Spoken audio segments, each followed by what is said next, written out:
DSC 3 already मु +3 fast semester ठारू 6 semester पर्यंत ओडिया एवं हिस्ट्री ऑनर्स समस्त वीडियो अपलोड कर सारी लॉन्ग क्वेश्चन एवं शॉर्ट क्वेश्चन जेहेतु मत इम्पोर्टाट क्वेश्चन आंसर आलोचना करंतु बोले कमेंट आसाला तेणुक मुझे आउ थे आलोचना करुँची ता सहित मु +3 फास्ट सेमिस्टर ठारू 4th सेमिस्टर पर्यंत समस्त कंपलसरी एवं इलेक्टिव पेपर मध्य आलोचना कर सारी सह मु 5 सेमिस्टर एजुकेशन एवं पॉलिटिकल साइंस मध्य आलोचना कर सारी 6 सेमिस्टर एजुकेशन ऑनर्स मध्य समस्त वीडियो आलोचना कर सारी आपण मैंने चाहिए पूर्व वीडियो देखिपारे तो चलतु आलोचना करवा आज विषय वस्तु मु जगन्नाथ जनाण आलोचना कर सारी एवं मु आलोचना करी आकाश प्रति। क्वेश्चन नंबर 1 आकाश प्रति कविता को अवलंबन कर आकाशर मोहनीयता प्रतिपादन कर। आम जब भल भाव विषय को बुझीजा ताले निश्चय आम जेकोसी क्वेश्चन पढ़ले आम तार आंसर लिखिपर। ओडिया साहित्य आधुनिक जुगरे कवि राधानाथ राय जुग स्रष्टार गौरव लाभ करते काव्य कवितार प्राच्य और पाश्चात्य चिंताधारार समन्वय घटी। कविवर राधानाथ रायंकर अति प्रिय शिष्य मधुसूदन राव काव्य कविता रचना करने समय प्राच्य चिंताधारा अनुसरण करिसेंती। काव्य कवितार भारतीय परंपरार प्रकाश घटी।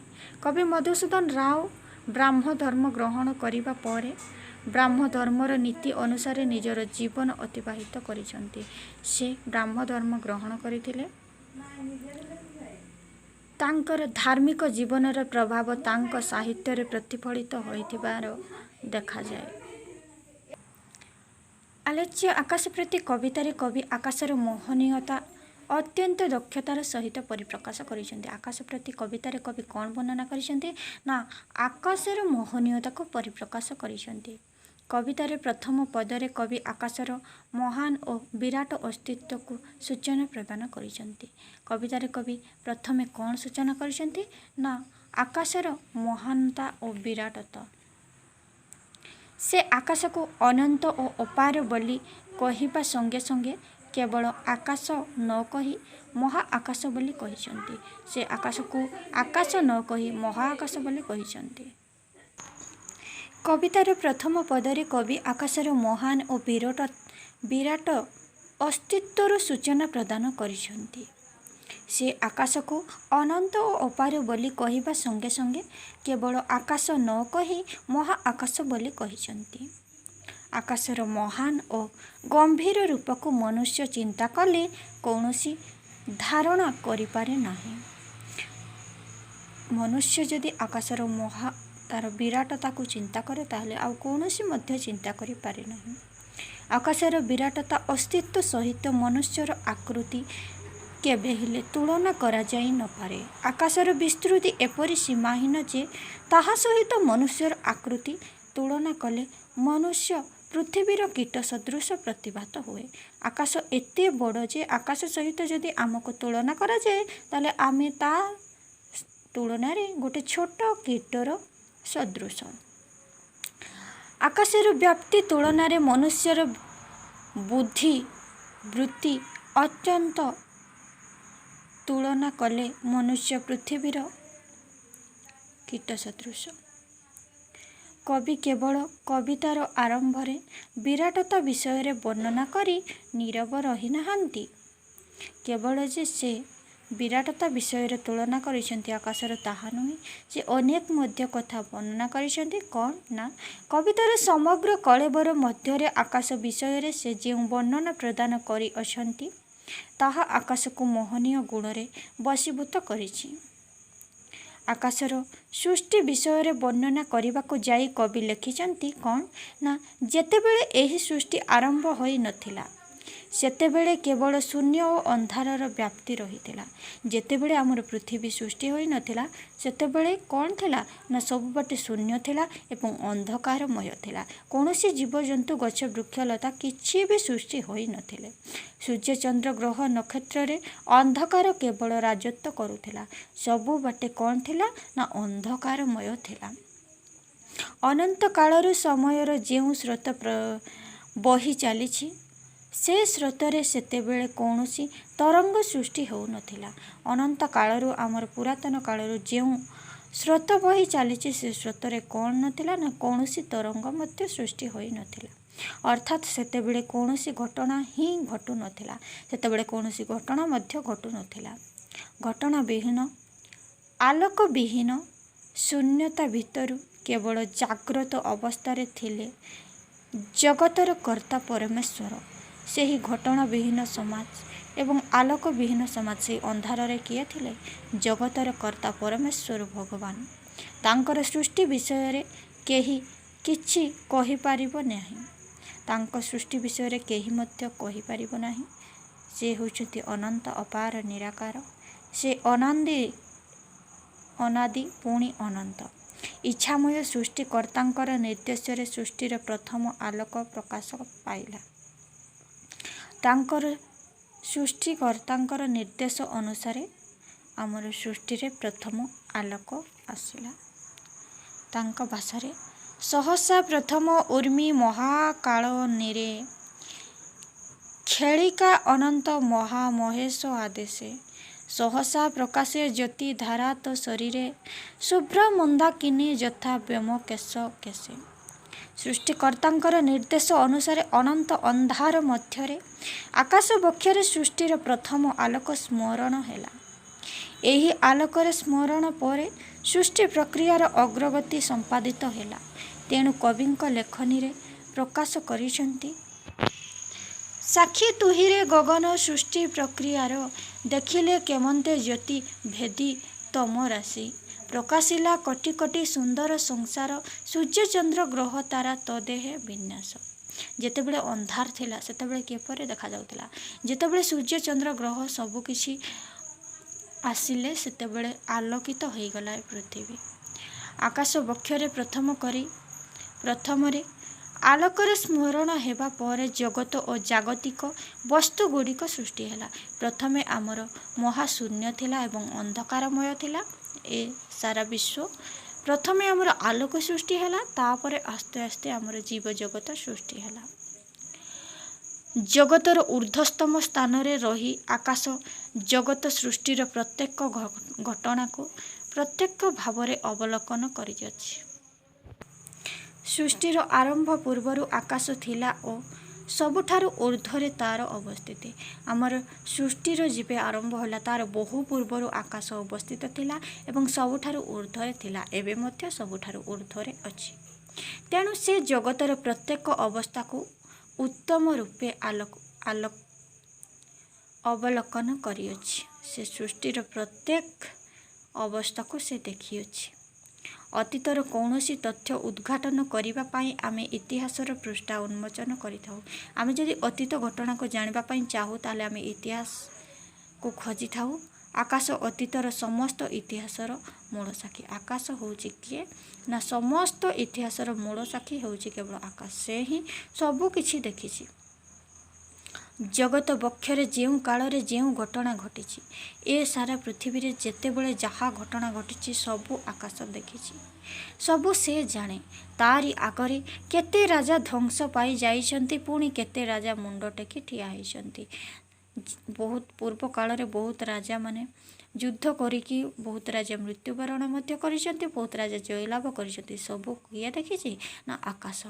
ପୃଥିବୀରେ ବେଦନାକୁ ଆକାଶ ଛଡ଼ା ଅନ୍ୟ କେହି ଉତ୍ତମ ରୂପେ ହୃଦୟଙ୍ଗମ କରିନାହାନ୍ତି। ପୃଥିବୀର ଯେଉଁ କଷ୍ଟ, ଦୁଃଖ, ଯନ୍ତ୍ରଣା ତାକୁ କେହି ହୃଦୟଙ୍ଗମ କରିନାହାନ୍ତି। ଏକା କିଏ କରିଛି? ନା ଆକାଶ। ସୃଷ୍ଟିର ଆରମ୍ଭ ସମୟରୁ ଆଲୋକରେ ନିଜର କଳେବରକୁ ଧୌତ କରିବା ଫଳରେ ଆକାଶ ଅତ୍ୟନ୍ତ ଗମ୍ଭୀର ଓ ଉଦାର ହୋଇଛି।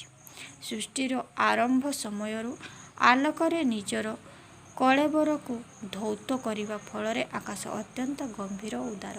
ତେଣୁ କବିଙ୍କ ଭାଷାରେ ଆଦି ସୃଷ୍ଟି କାଳୁ ଅବଗାହିତ ଜ୍ୟୋତି ଜଳେ କି ସୁନ୍ଦର କି ଉଦାର ଦେହଶ୍ରୀ ତୋହର କହ ବ୍ୟୋମ କିଏ ଅଛି ଏ ବିଶ୍ୱମଣ୍ଡଳେ ତରୂପେ ନୁହଁଇ ମୁଗ୍ଧ ଯାହା ଅନ୍ତର। ଆକାଶର ଅନନ୍ତ ବ୍ୟାପ୍ତି ଓ ଗମ୍ଭୀରତା ତାକୁ ଅବା ମୁଗ୍ଧ ନ କରେ। ଉଷାର ପ୍ରଥମ ଆଲୋକ ଆକାଶ ବକ୍ଷରେ ଶୋଭା ପାଏ।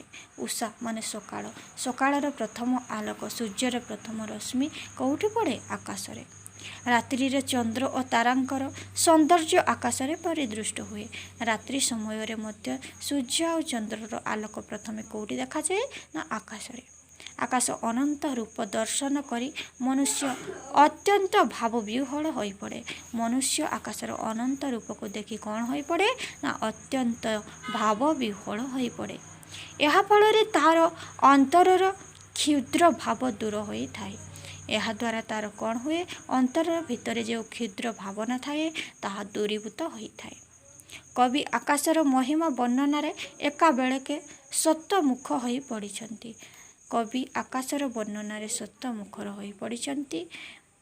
ଆକାଶର ଉଦାର ଗମ୍ଭୀର ରୂପ ଦର୍ଶନ କରି କବି ଈଶ୍ୱର ପ୍ରେମ ରସରେ ନିମଜ୍ଜିତ ହୋଇଛନ୍ତି। କବି କ'ଣ କରିଛନ୍ତି? ନା ଉଦାର ଆଉ ଗମ୍ଭୀର ରୂପ ଦର୍ଶନ କରିକି ଈଶ୍ୱରଙ୍କ ପ୍ରେମରେ ସେ ନିମଜ୍ଜିତ ହୋଇଛନ୍ତି। ଏହାଫଳରେ ସେ ସ୍ୱର୍ଗୀୟ ସୁଖ ଲାଭ କରିଛନ୍ତି। ଏହିପରି ଭାବରେ ଆକାଶର ମୋହନୀୟତା କବିଙ୍କ ଲେଖନୀରେ ପ୍ରତିପାଦିତ ହୋଇଛି। ନେକ୍ସଟ, ଆକାଶ ପ୍ରତି କବିତାର କବିଙ୍କ ଭକ୍ତିମତା ପ୍ରତିପାଦନ କର। ଆକାଶ ପ୍ରତି କବିତା କବିଙ୍କର ଏକ ମୋହନୀୟ ସୃଷ୍ଟି। ଏହି କବିତାରେ କବି ଆକାଶର ମହିମା ବର୍ଣ୍ଣନା ସଙ୍ଗେ ସଙ୍ଗେ ଜୀବନ ପ୍ରତି ବହୁ ଉପଦେଶାତ୍ମକ ତଥ୍ୟ ପରିବେଷଣ କରିଛନ୍ତି। ସେ ଯେ କେବଳ ଆକାଶର ମହିମା ବର୍ଣ୍ଣନା କରିଛନ୍ତି ତାହା ନୁହେଁ, ତାହା ସହିତ ସେ କ'ଣ କରିଛନ୍ତି? ନା ଜୀବନ ପ୍ରତି ବହୁ ଉପଦେଶାତ୍ମକ ତଥ୍ୟ ଦେଇଛନ୍ତି। କବି ଏହି କବିତାର କଥାବସ୍ତୁ ପାଇଁ ଭାରତୀୟ ଆର୍ଯ୍ୟ ପରମ୍ପରାର ପଦ୍ଧତିକୁ ଗ୍ରହଣ କରିଛନ୍ତି। ସେ କ'ଣ କରିଛନ୍ତି? ନା ଏହି କଥାବସ୍ତୁ ପାଇଁ ଭାରତୀୟ ଆର୍ଯ୍ୟ ପରମ୍ପରାର ପଦ୍ଧତିକୁ ମଧ୍ୟ ଗ୍ରହଣ କରିଛନ୍ତି। କବିମାନେ ସାଧାରଣତଃ ଭାବପ୍ରବଣ। ସେମାନେ ବିନ୍ଦୁରେ ସିନ୍ଦୁର ସତ୍ତା ଉପଲବ୍ଧ କରିଥାନ୍ତି। ସେମାନେ ଛୋଟିଆ ଟିକେ ବିନ୍ଦୁକୁ ଏପରି ଭାବରେ ବର୍ଣ୍ଣନା କରନ୍ତି ଯେ ସେ ବିଶାଳକାୟ ସିନ୍ଧୁରେ ପରିଣତ ହୋଇଯାଏ। ସାଧାରଣ ଲକ୍ଷ୍ୟର ଚକ୍ଷୁରେ ଯାହା କେବଳ ଗୋଟିଏ ହେୟ ଧୂଳିକଣା, କବିଙ୍କ ଚକ୍ଷୁରେ ତାହା ସୃଷ୍ଟିର ଅପୂର୍ବ ସଂକେତ। ସାଧାରଣ ଚକ୍ଷୁରେ ଯାହା ଗୋଟେ ଆମେ ଧୂଳିକଣାଟାକୁ କହୁଛୁ, ଏହା ଗୋଟେ ସାଧାରଣ ଧୂଳିକଣା, ସେ କିନ୍ତୁ କବିଙ୍କ ଚକ୍ଷୁରେ ତାହା କ'ଣ? ଗୋଟେ ଅପୂର୍ବ ସଂକେତ। ଜଗତରେ ସାଧାରଣ ମନୁଷ୍ୟତଃ ତାର ଦୈନନ୍ଦିନ ଜୀବନରେ ଆକାଶକୁ ଦେଖେ। ଦୈନନ୍ଦିନ ଜୀବନରେ ମଣିଷ ସବୁବେଳେ ଆକାଶକୁ ଦେଖେ। ଏଥିପାଇଁ ତାର ଅନ୍ତରରେ ଭାବରାଜି ଉଦ୍ରେକ ହେବା ସମ୍ଭବ ନୁହେଁ। ଆମେ ତ ସବୁଦିନ ଆକାଶକୁ ଦେଖୁଛୁ, କିନ୍ତୁ ଆକାଶକୁ ଦେଖିକି କିଛି ବର୍ଣ୍ଣନା କରିପାରୁଛୁ? କିଛି ବି ନୁହେଁ। ମାତ୍ର କବି ବା କାଳଙ୍କର କ୍ଷେତ୍ରରେ ଏହା ସ୍ୱତନ୍ତ୍ର। ସେମାନେ ଆକାଶର ରୂପରେ ମୁଗ୍ଧ ହୋଇ ବହୁ ତଥ୍ୟ ତହିଁରୁ ଉଦ୍ଘାଟନ କରିବାରେ ଲାଗି ପଡ଼ିଛନ୍ତି। ଆମେ ଆକାଶକୁ ଦେଖୁଛୁ କିନ୍ତୁ କିଛି ବର୍ଣ୍ଣନା କରିପାରୁନୁ, କିନ୍ତୁ କବିଙ୍କ ଦୃଷ୍ଟିରେ ସେୟା ନୁହେଁ। ସେ ଆକାଶକୁ ଦେଖିକି ବହୁତ ତାଙ୍କର ତଥ୍ୟ ସଂଗ୍ରହ କରିକି ବର୍ଣ୍ଣନା କରିଛନ୍ତି। ତା ନ ହୋଇଥିଲେ ଆକାଶକୁ ଦେଖି ଭକ୍ତ କବି ମଧୁସୂଦନ ଏପରି ଉଚ୍ଚ ଦାର୍ଶନିକ ଚିନ୍ତାଧାରାରେ ଉଦ୍ବୁଦ୍ଧ ହୋଇ ନଥାନ୍ତେ। ଆକାଶକୁ ଦର୍ଶନ କରିବା ମାତ୍ରେ କବିଙ୍କର ଅନ୍ତରର ଭାବ ପ୍ରବଳ ହୋଇ ଉଠିଛି। ତେଣୁ ସେ ଗାଇ ଉଠିଛନ୍ତି, ଅନନ୍ତ ଅପାର ତୁହିରେ ମହା ଆକାଶ, ପୃଥିବୀରେ କୀଟ ମୁହିଁ କ୍ଷୁଦ୍ର ବୁଦ୍ଧି ନର। କି ମହାନ କି ଗମ୍ଭୀର ତୋର ପ୍ରକାଶ, ଭାବିଲେ ସ୍ତବ୍ଧ ଚିତ୍ତ ହୁଅଇ ମୋହର। ତୁ ହେଉଛୁ ଅନନ୍ତ ଆଉ ଅପାର ମହାକାଶ, ସବୁଠାରୁ ବଡ଼। ତୋ ସହିତ ମୁଁ ତୁଳନା କଲେ ମୁଁ କ୍ଷୁଦ୍ର କୀଟ ସଦୃଶ। ତୋର ମହିମା କି ଅପାର ବୋଲି କବି ଆକାଶକୁ କହିଛନ୍ତି। ଏ ସୃଷ୍ଟିରେ ମନୁଷ୍ୟ ନିଜର ଜ୍ଞାନ ଗାରିମାକୁ ନେଇ ଅତ୍ୟନ୍ତ ଗର୍ବଭାବ ପୋଷଣ କରିଥାଏ। ମଣିଷ ତାର ବୁଦ୍ଧି ଆଉ ବଳକୁ ନେଇକି ବହୁତ ଗର୍ବ କରିଥାଏ। ଜଗତରେ ଏପରି କୌଣସି ବସ୍ତୁ ନାହିଁ ଯାହାକି ମନୁଷ୍ୟ ଭାବେ ତାର ବୁଦ୍ଧିର ଆଗୋଚର। ମାନେ ଜଗତରେ ଏପରି କୌଣସି ବସ୍ତୁ ନାହିଁ ମନୁଷ୍ୟ ତାଠାରୁ ବୁଦ୍ଧିରେ ଅଗୋଚର। ମଣିଷ ସମସ୍ତଙ୍କ ଏ ଜଗତରେ ଯେତିକି ବି କୀଟ ପତଙ୍ଗ ସରୀସୃପ ଯେତିକି ବି 33 କୋଟି ଜୀବ ଅଛନ୍ତି, ସମସ୍ତଙ୍କ ଠାରୁ ବୁଦ୍ଧିରେ କିଏ ଶ୍ରେଷ୍ଠ? ମନୁଷ୍ୟ। ମାତ୍ର କବି ମନୁଷ୍ୟର ଏପରି ଗର୍ବ କାରଣକୁ ସମର୍ଥନ କରିନାହାନ୍ତି। କିନ୍ତୁ କବି ମନୁଷ୍ୟର ଏହି ଗର୍ବକୁ ସମର୍ଥନ କରିନାହାନ୍ତି। ତାଙ୍କ ମତରେ ମନୁଷ୍ୟକୁ ସ୍ଥିତି, ବିଦ୍ୟା, ବୁଦ୍ଧି ସବୁ କ୍ଷୁଦ୍ରାତି କ୍ଷୁଦ୍ର ଆକାଶର ଅନନ୍ତ ବ୍ୟାପ୍ତି ଓ ଉଦାର ସମର୍ଥନ କରିଛନ୍ତି। କବି କାହାକୁ ସମର୍ଥନ କରିଛନ୍ତି ନା ଆମର ଏହି ଯେଉଁ ମନୁଷ୍ୟକୁ ସ୍ଥିତି ବିଦ୍ୟା ବୁଦ୍ଧି ସବୁ କ୍ଷୁଦ୍ରାତି କ୍ଷୁଦ୍ର ଆକାଶର ଅନନ୍ତ ବ୍ୟାପ୍ତି ଓ ଉଦାରତାକୁ ସମର୍ଥନ କରିଛନ୍ତି। ତାଙ୍କ ମତରେ ମନୁଷ୍ୟକୁ ସ୍ଥିତି ବିଦ୍ୟା ବୁଦ୍ଧି ସବୁ କ୍ଷୁଦ୍ରାତି କ୍ଷୁଦ୍ର ଆକାଶର ଅନନ୍ତ ବ୍ୟାପୀକୁ ଗମ୍ଭୀର ରୂପ ସହିତ ମନୁଷ୍ୟକୁ ଯଦି ତୁଳନା କରାଯାଏ ତାହେଲେ ମନୁଷ୍ୟ ପୃଥିବୀର କୀଟ ସଦୃଶ ପ୍ରତିଭାତ ହେବ। ଯଦି ସମସ୍ତଙ୍କ ସହିତ ତୁଳନା କରାଯାଏ ତାହେଲେ ମନୁଷ୍ୟ କାହା ସଦୃଶ ହେବ ନା କୀଟ ସଦୃଶ। ଆକାଶର ବିରାଟତ୍ୱ ଓ ମହତ୍ତ୍ୱ ବିଷୟରେ ଯେତେ ଚିନ୍ତା କଲେ ହିଁ ମନୁଷ୍ୟ କୌଣସି ସିଦ୍ଧାନ୍ତରେ ଉପନୀତ ହୋଇପାରେ ନାହିଁ। ଆକାଶର ବିରାଟତ୍ୱ ଓ ମହତ୍ତ୍ୱ ବିଷୟରେ ଯେତେ ଚିନ୍ତା କଲେ ମଧ୍ୟ ମନୁଷ୍ୟ କ'ଣ ହୋଇପାରେ ନାହିଁ ନା ସିଦ୍ଧାନ୍ତରେ ଉପନୀତ ହୋଇପାରେ ନାହିଁ। ସୃଷ୍ଟି ପ୍ରକ୍ରିୟା ବିଷୟରେ କବି ଯେଉଁ ତଥ୍ୟ ପ୍ରକାଶ କରି ଆକାଶର ଉତ୍କର୍ଷତା ପ୍ରତିପାଦନ କରିଛନ୍ତି ତହିଁରେ କବିଙ୍କର ଭକ୍ତିମତା ପ୍ରକାଶ ଘଟିଛି। ତାଙ୍କର ମତରେ ସୃଷ୍ଟି ଆରମ୍ଭ ହେବା ପୂର୍ବରୁ କେବଳ ଶୂନ୍ୟତା ଓ ଅନ୍ଧକାର ବ୍ୟାପ୍ତି କବିଙ୍କର ଭକ୍ତିମତା ପ୍ରକାଶ କରିଛି। ତାଙ୍କ ମତରେ କ'ଣ ନା ସୃଷ୍ଟି ଆରମ୍ଭ ହେବା ପୂର୍ବରୁ କେବଳ ଶୂନ୍ୟତା ଓ ଅନ୍ଧକାର ବ୍ୟାପ୍ତ ରହିଥିଲା। ସୃଷ୍ଟି ଆରମ୍ଭ ପୂର୍ବରୁ କ'ଣ ଥିଲା ନା ଅନ୍ଧକାରମୟ ଥିଲା। ଏହି ଅନ୍ଧକାର ମଧ୍ୟରେ ବା ଶୂନ୍ୟତା ମଧ୍ୟରେ କେବଳ ଜଗତକର୍ତ୍ତା ପରମାତ୍ମା ପରମେଶ୍ୱର ଜାଗ୍ରତ ଅବସ୍ଥାରେ ଥିଲେ। ଏହି ଅନ୍ଧକାର ମଧ୍ୟରେ କିଏ ଜାଗ୍ରତ ଥିଲେ?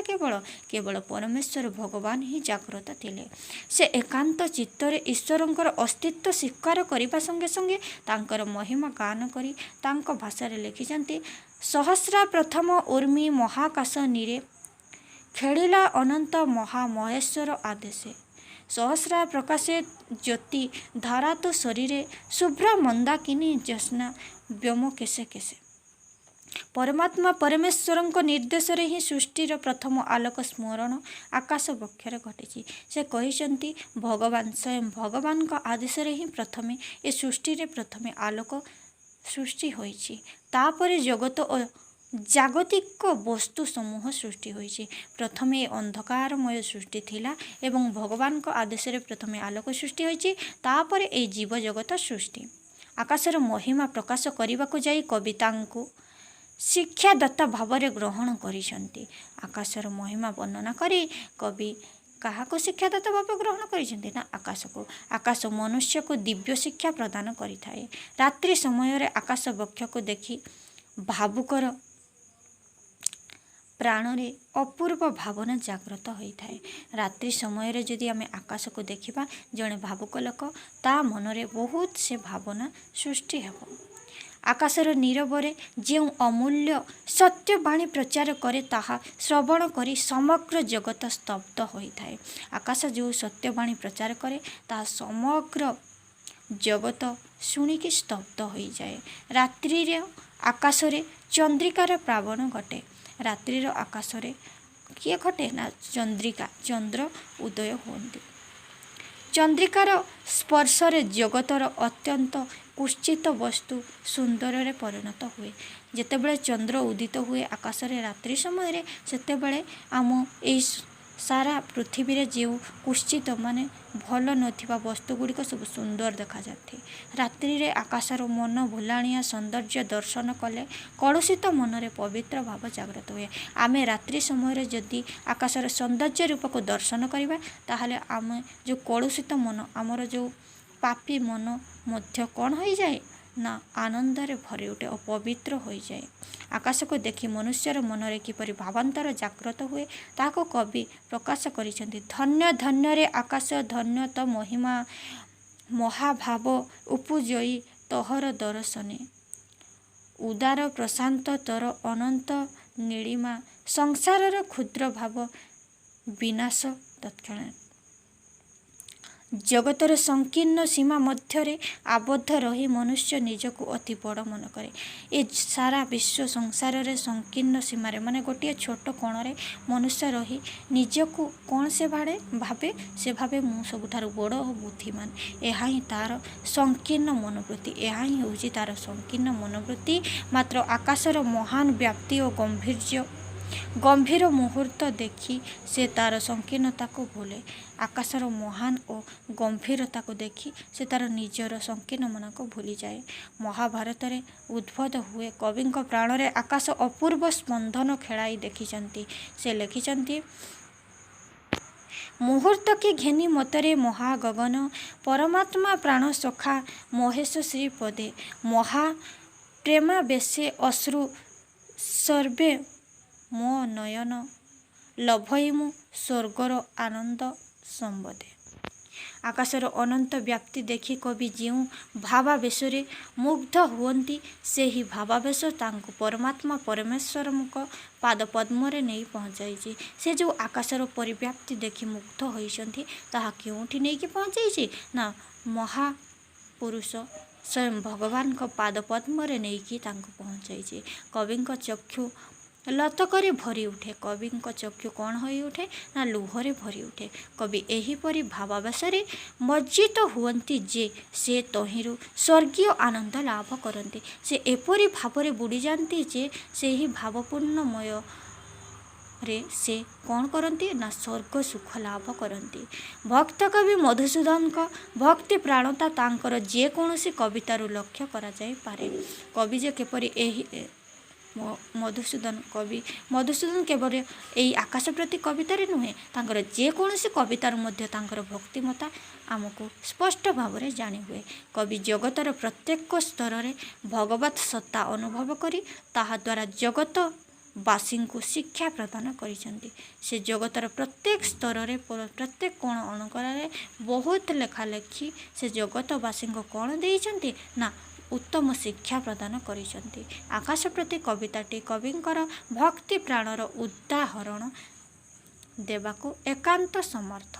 ଆଜିର ଆଲୋଚନା ଏତିକିରେ ସମାପ୍ତ କରୁଛି। ଆଶା କରି ଆପଣମାନେ ଭଲ ଭାବରେ ବୁଝି ଯାଇଥିବେ।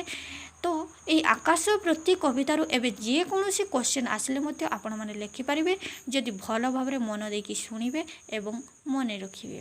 ଆଜିର ଆଲୋଚନା ଏତିକିରେ ସମାପ୍ତ କରୁଛି। ମୁଁ ଗୋଟେ ଛୋଟ ୟୁଟ୍ୟୁବ୍ ଚ୍ୟାନେଲ୍ ଆଉ ଗୋଟେ ନୂଆ ୟୁଟ୍ୟୁବ୍ ଚ୍ୟାନେଲ୍ ଖୋଲିଛି, ତା'ର ଲିଙ୍କ୍ ମୁଁ ଡିସ୍କ୍ରିପ୍ସନ୍ରେ ଦେଇଦେଇଛି। ଆପଣମାନେ ଟିକେ ସବସ୍କ୍ରାଇବ୍ କରିଦେବେ। ନମସ୍ତେ, ରହୁଛି।